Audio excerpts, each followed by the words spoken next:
Hello everyone, and welcome to the ACE Update interaction on metros and railways design and implementation.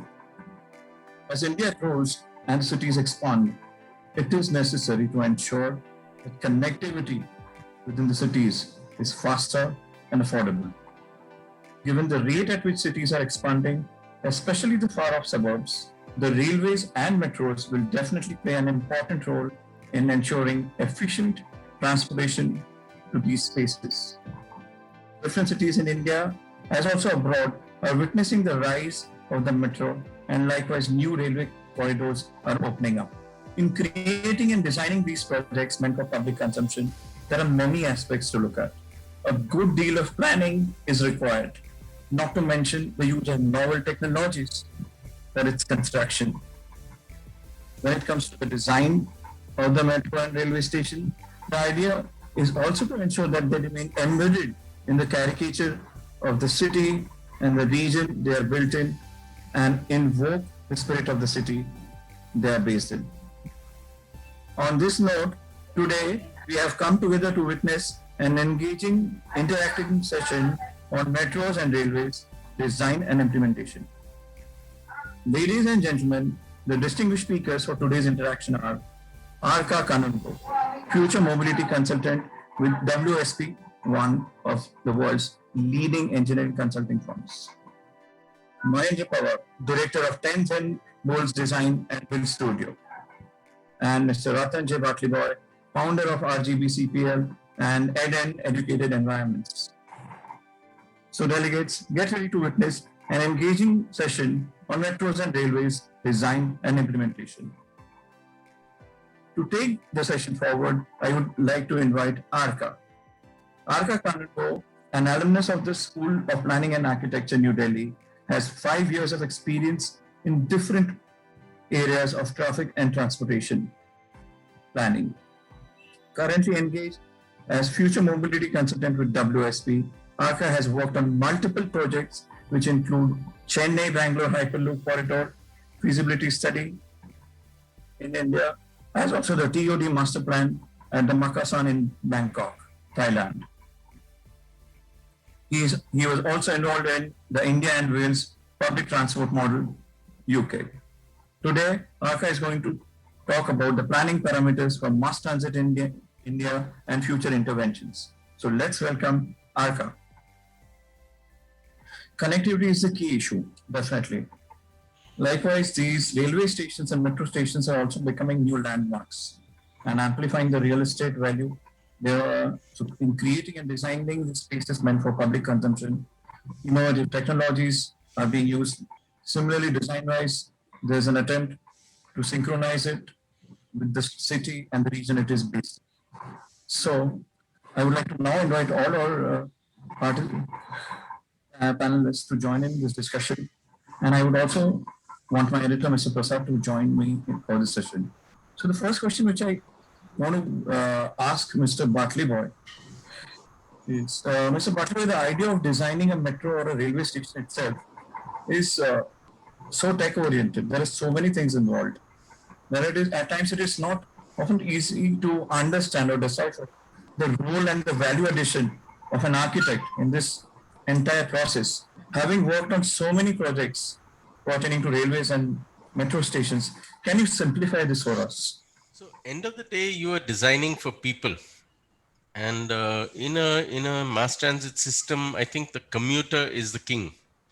You cannot say that the design is taking over or it's going to be a technical design, because that's the way it works. I mean, end of the day, you're doing all this just to take people from one place to another place.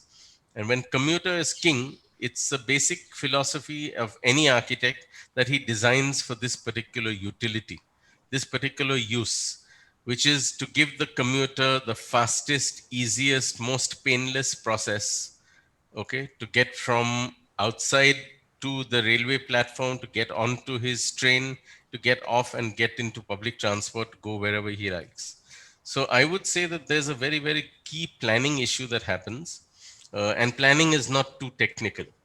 Once you get the layout done, once you get the circulation done, once you get your zoning done, once you get your priorities, once you get your hierarchies of public transport to private transport, So there's a hierarchical game that happens. Okay. So the people on foot are the most important. The next are the people who come in autos, the next probably in public taxis or in Ubers, etc. Then you talk about buses, etc. And you get that hierarchy that happens on a public space. That hierarchy, once it's established, once zoning is established, then it's a question of experts coming in and putting their numbers down, the MEP consultants coming in, the railways coming in with their incredible decades of experience in an Indian context. Yeah.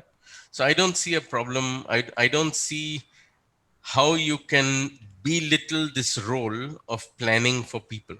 I think it's the most important thing that has to happen.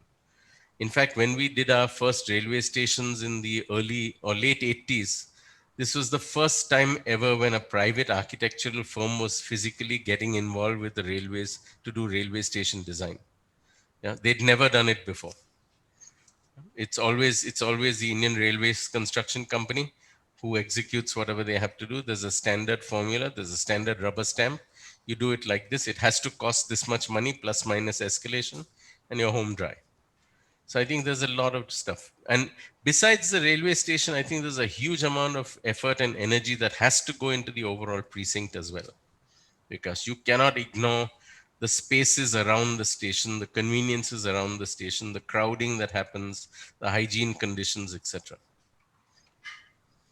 Sir, very rightly pointed, Ratanji. So one of our delegate also asked a question relevant to this. The question was, in such large scale projects, the scale looks massive and may not be linking human scale. So when you said, it is occurring to me differently that you say that actually it is everything is designed on human scale. Absolutely. Is that so? Absolutely. Absolutely. I mean, let me put it like this.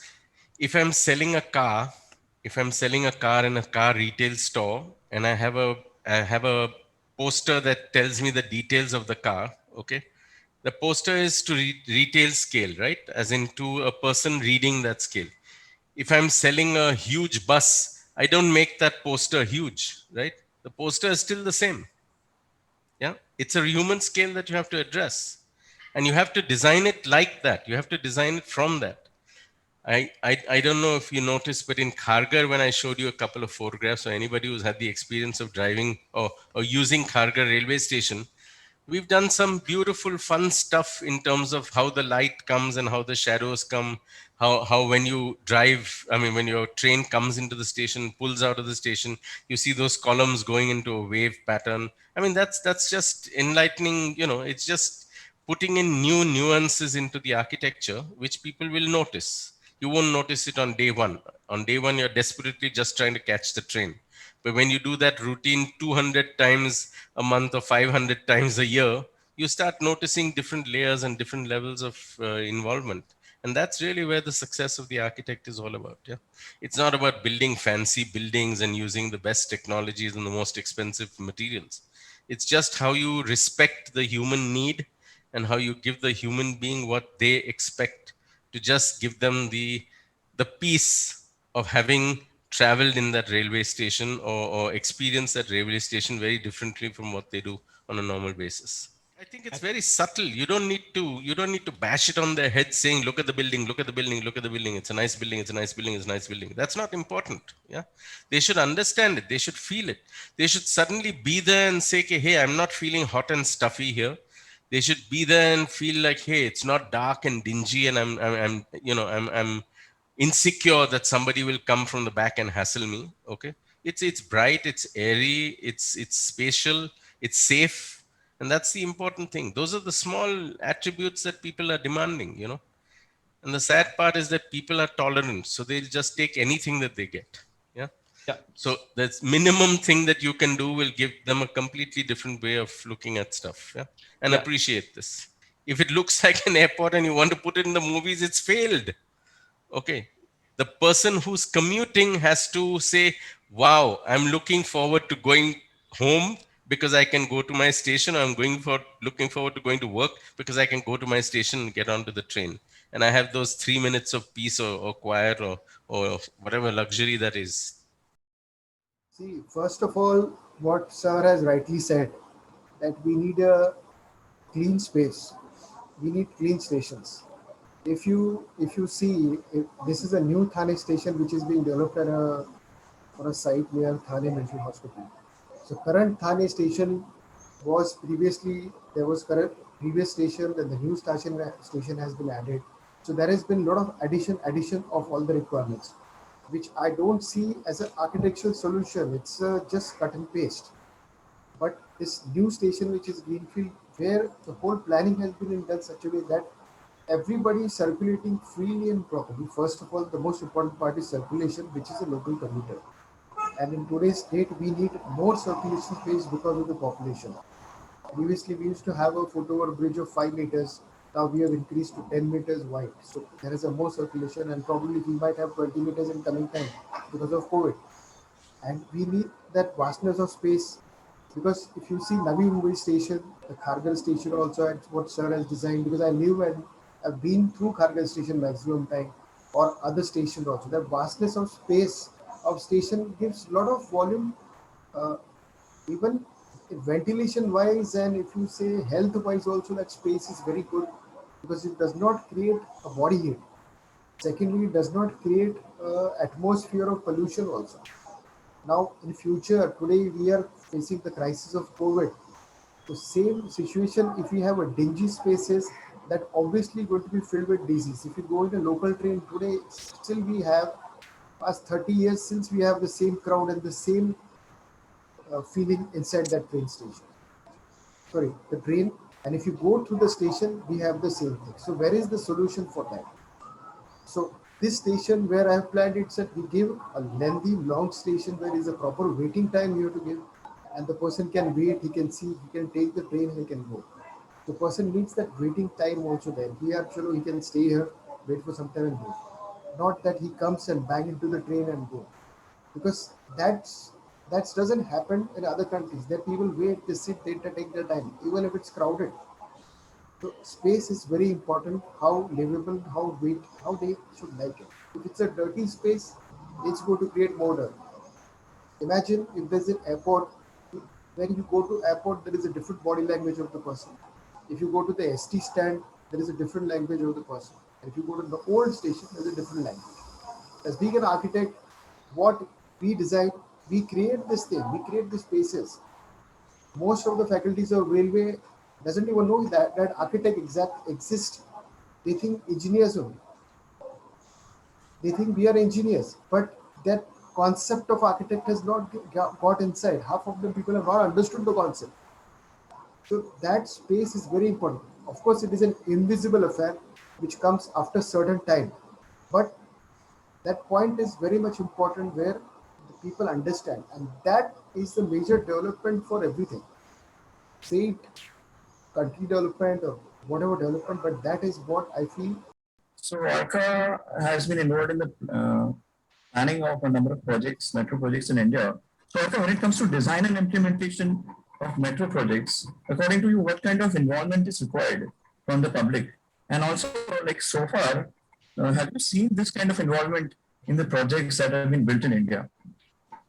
Yes, very rightly put forward this question. So yes, public participation plays a very key role in all planning projects all over the globe. But when it comes to like delivering metro projects or planning for metro projects, again, public participation plays a very key role, starting off with deciding on the route parameters, like which will be the station locations and all, be it comes to the willingness to pay, as well as the stated preference when we talk about those techniques, when we directly involve with the public to generate different sets of opinions, as well as model those opinions using mathematical techniques to derive upon the demand. So as our experienced panelists have already pointed out, like there has been scenarios in India where the forecasted ridership and the actual ridership on ground does not match at most of the cases. And one such important cause for that is like the lack of public participation in the planning processes. Like what we have in and the present context at this moment, like we will undertake some kind of your stated preference survey or willingness to pay survey, but the extent of involvement to the public is not to the limit as we have in other developed countries like in the US or in the UK. So as a result of which the mathematical calculation or the estimation of demand, which involves in like there are certain loopholes in them, and we like need to revisit them like every 5 years or 10 years, like a sort of an audit process. We revisit the numbers and we try to rectify those numbers, because all these projects are very much capital intensive, and it's all like driven by the government. And now slowly private participation is also encouraged in this kind of projects. But again, since it's capital intensive and all, I guess more public participation into this will be the way forward for the Indian context. Yeah, Mr. Achudan, and he was raising an issue from Chennai city. Many bus stops are away from the metro stations in Chennai, and so the end-to-end connectivity is missing. And how it is possible to solve this problem, since the bus stations are planned by state planning, and the metro stations are most of them are, most of the metro projects are being handled by central government agencies. Yes. In order to address this kind of situations, we need to encourage more participants, private sector and all. Like when it comes to end-to-end connectivity, and in this post-COVID scenario where we would not like that much of a shared travel in our last mile and first mile, so inclusion of e-mobility services as well as shared mobility and those services, like great example I can point out at this moment is the Yulu bike services we have in Delhi. It gives us like a solo mobility service, like end to end from the your home to the metro station or the nearest bus station, app-based service. So this kind of opportunity is there, and allowing private participation of startups and other companies to join into this program will not only solve our this first mile last mile connectivity issues which we have in India, but also like bringing the different stakeholders in under the same umbrella, then will result in holistic planning. Like we can plan out our trunk systems much better, as well as we can plan out our feeder systems integrated with the trunk system on the same time. So I don't think, why would you need private participation? For what reason? Is it for the money? Is it for the skill of the management? Is it for the operational experience that they bring? I don't think so, because the government knows exactly, and they're the best people to organize the money. They're the best people to organize the operations. I mean, they've been dealing with it for years, for centuries, not even years. Okay. So we have to be clear about what we need from the private participation. Is it because money will come cheap from Japan? Is that what we're talking about? Because we don't need that. The state has enough money. The point is, how effective is this? How effectively is this money being used? What are we trying to do with this private participation? My sense is basically that the multimodal have to talk to each other. Railways is central, okay, suburban is, Western railways and central railway don't even talk to each other. Okay. Harbour line doesn't even talk to each other. I mean, I showed you the the Mumbai Central project. Okay. What an incredible opportunity that is. Yeah. But you try to you tell the cops or the policeman to talk about the traffic management. He says, "Wo mera kaam nahi." Okay. You talk to the BEST, they say, boss, why don't you push it? We'll cooperate. I'm saying, why don't you come in with me and do a signature campaign? Okay. It doesn't work like that. I've met 5 railway ministers and at least 5 railway boards presenting this project since the early 2000s. All right. And it's a no-brainer project. It funds itself. We've done all the mathematics on the entire thing. We just need people to come together and say, hello, yes, it can be done. And exactly what Mahindra was talking about. It's a question of just the willpower. People have to want to do it. Arka is saying that people have to want to do this. And the only way to look at it is not public participation. It's an interactive and integrated participation for multimodal. There's no other way you can do it. No one system can stand on its own. It has to have a feeder system. It has to have a symbiotic system whereby you can share the appropriate relationships, yeah, and transit from here and there. And let me put it like this. I mean, transportation, in city transportation is a neutralizer. Yeah, you may be the chairman of the company and you may be a Mathadi worker in the company, okay? But you're traveling on the same train, okay? So having said this, as a human being, why are you not being given the same opportunity or the same amenities as somebody who makes a six-figure salary. I don't understand the logic. I'm not being socialist over here. I'm just saying in principle, it's a right and it's a privilege that the state has or the administration has to give this to their public. Yeah. Don't look at will we break even. Don't look at will we make money. That's not the point. That's not your job. Your job is to provide an amenity that works, an amenity that will make your citizenry feel respected, that we're getting something for this. Okay, that people understand us, they understand our 1 hour or 1.5 hour travel time doubled every day. I mean, the average travel time in a Bombay environment is crazy. Yeah, so why can't we just make it a little better? That's all I'm saying. And like I'm saying, you identify why you need that foreign participation or the privatization. I mean, everybody says, look at the airports, they've been privatized and they work extremely well. I'm saying, surely you can do that. Also, the government can do that. I mean, it's a question of just willing it. Yeah. The sad part is that all the private guys will pick up people from the government to run the show. Yeah. Which means that the government already had these experts. The government has the most incredible experts and the most incredible minds. It's just the system that doesn't allow them to flourish. Yeah. So I think that's an important thing that we should put on the table. There should be integration of all the authorities first. Yeah, absolutely. Then we will be able to implement something. Because Absolutely. this Panvel station has got the same story which we've been doing it since past 5 years. We must have given some 7 to 8 detail options have done with elevated station and everything with financial. The recovery time of the whole construction cost and station is 3 years. But still, I don't think it will be never made. I just feels that we most of the Indians see that international station, the lifestyle, that's very difficult here unless and until this integration happens. And in an Indian context, life and time has no value. No? I mean, if you have to come to work at 9 o'clock, leave your house at 6:30 in the morning.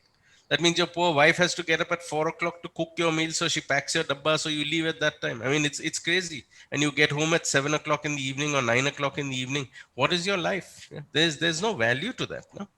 Next question I would like to dive this one to Mr. Mahendra Pawar. Mr. Pawar, Kolkata Metro, India's first metro, opened up in 1984. Then Delhi happened in 2002. Now Bombay, being the financial capital, it took 30 more years. Why this gap? What could have possibly caused this slow turn of events? See, first of all, what my general observation is, because I was not, it could be one, starting that implementation of the plan must have taken some years because there are a lot of implementing authorities here. After the implementation plan comes into play, then we have the land issues, the encroachment, because Bombay has got the maximum encroachment, and encroachment on Bombay is the king, because you can't move even a pan tapri or the cobbler also you can't move from the street because you have to take a footpath around him. And plus there is an underground Mumbai which is far denser than the above Mumbai, because it's like 15 to 20 meters underground. Mumbai is completely dense with old system of network of electricity, pipelines and water.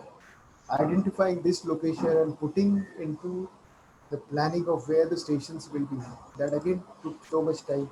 Then encroachment of the land, and if you start taking up certain land, then there is a hold up for the land. So all this caused the delay as per my observation. So instead of that, we could have planned it in such a way that we could have taken in the metro transit lines in such a way that we could have finished before. Like Navi Mumbai metro lines have already finished. The project is going slow purposely because there is no ridership. My ridership point was, this is a loop, this is the unending loop. The station goes and stops at Belapur. The station could have stopped at Vashi Bridge. At least it could have gone to Vashi. But it has stopped to Belapur. So if it has gone to Vashi, the ridership would have increased. So it has to be branched out from coastal line. At least one of my line is started. At least I would have go to VT from there or something. So I could finish other lines of metro lines. So we could have finished the project faster. In case of Delhi we have got a lot of open space. and the planning is done in such a way that most of the lines come at the center of the road. Maximum of them is going to the center of the road or highways. So immediately implementation is faster. And where the ridership points and the density points they have identified very fast कि यहाँ से ridership इतना मिलेगा इधर से इधर. So end user can use that other. He has to take the train to go there. East to West Delhi, he'll go fast. Blue line feasible हो गया. Central Delhi to South connected, that is feasible. The connecting point has to be feasible. Now in Mumbai, I have to see which is my connecting point. For example, first we started Chembur to Vadala, from Chembur to Vadala, that monorail. Both the ends, nobody will use it. And after 4 years or 5 years, Jacob Circle has started. But after 5 years, it's like every 4 or 5 years happens. By the time the commuter is there, his timeline, his work, his priorities, everything changes in 5 years. If this metro line stands, suppose say in 2023, it's a dead loop. Then how I'm going to connect to other lines? There is no Kalyan line started, and there is no connectivity line started to my Navi Mumbai airport, which is going to be built and which is going to connect to Navi Mumbai or Kalyan or other Dombivli. The people can go through and through because this congestion has to be removed. So these are the major constraints of delaying and the planning aspect. Where what I think that even architects is a principal role. Architects are planners and designers. Apart from building, they design function also to some extent. To some, I think in today's date, they design the maximum function because they know how much this way has to go, what, how it is going to affect the common people. All those things come into that play. It's the basic necessity, functional designing what we do. That has to be planned. Then the structure, the engineering part comes afterwards, and the rest of it. Like as I mentioned previously, also like public participation plays a key role here. Like again, like India is a like a vast country, and it has a varied population of different economic strata. So when it comes to the average income, that also varies from different levels of economic strata as well. And definitely, like cost of travel is one of the major deciding factor when it comes on your choice of mode as well. Like with these intense mass transit projects where we see like there is like heavily subsidized fare and all those things have been implemented by the government just to encourage people to use these mass transits more. And people's participation here plays a key role, like their willingness to pay and all. We can plan as planners, we can collectively use those information to decide upon like how much percentage of people are actually gonna leave their cars at home and then pick up the next train to go to the office or something. Because like as we all know, like when we move ahead on the economic strata, like on the higher side, the chances of people shifting from their comfort zone to a public transit system is very much less. And as we know, like in like major tier 1 metropolitan cities, it's not about getting the demand. The major concern for transit authorities is how to manage the demand. Like the peak hour congestion plays a very huge part here, and like strategies we have to formulate just to how to address the peak hour demand, and like staggering like the increasing the frequencies during the peak hour, and trying to like propose the work authorities to stagger hours and all those kind of travel demand measures we have to take. That is one concern we have for the tier 1 cities, where instead of like expecting the demand to come, we have to put more focus on how we manage the excessive peak hour demands. So in this case also, like public participation plays a very key role here. But like there are in India itself, there are some routes which are not being used. I mean, what can be the cause? Like the Hyderabad Metro. I mean, it is trying to exit that route now. And then definitely there have been news pieces on the monorail in Mumbai itself, which is not being used to full capacity. So even after a thorough planning, how can, what can be the possible reasons that, the demand is not picking up? In this case, we need to first see how like the levels of accessibility, how accessible are those mass transit stations and the station locations are, and what is the catchment population whom they are actually serving. So like the economic like economic scale of that population as well, average income of those catchment regions and all, are they actually willing to leave their cars behind and make a shift to the public transport? That is the question. And like as I mentioned, like once we have a proper public participation and we are able to properly conduct the willingness to pay and state preference surveys, we be like more accurately be able to model or predict how much ridership this is actually going to come on the system once it's there. And again, like as I mentioned, for say as you just mentioned, like some like cities like tier 2 and tier 3 cities where the ridership has not yet reached the peak. So there's like these are like sort of the government initiative you can take, like it's just to enhance the image of the city. It's not like the metro is the need of the hour now, but metro is need of the hour 5 to 10 years down the line. So they're just preparing for it. And there are examples in the developed countries as well, like in the UK, where like small tier cities like Swansea and all, like they are already planning to have the metro going, but their ridership levels are not that much as high as in London and all. But it's like a sort of a step ahead in the time, just to be prepared for once the demand and the flux comes in, the system is already there at place to take. One more thing in this, Yeah. Yes. that Mahendra. see, if you want to increase ridership also and get the public participation, unlike in if you see in Delhi, you have a parking space. If I have a car, if I have to take a metro, then I'll park my car and I'll take the metro and go. But if in Mumbai, where will I take my car and where will I park my car? First question is that. So instead of taking the train, I said, forget it, yeah, I'll take the car and go there only. No? So I don't think most of the metro stations are being planned with the car parking system. Then we have to propose MLCP, that is multi-level car parking. So why not design a metro station with MLCP? At least it should have at least 1,500 cars. We calculated car parking for Panvel station for 2045. 0.05% is 4,000 cars at that time of population. Even that is too much they were considering. After 2050 में इतना cars लगने वाला है उधर, because you have another Navi Mumbai coming like Naina, that much population if you have a central transit. So cars are not going to go down. Every day you see 250 cars. Now after some time you will have a battery operated cars. So this system of transit, you need to have car parks so that person can use it. That should be addressed. That should be a primary place. Increase.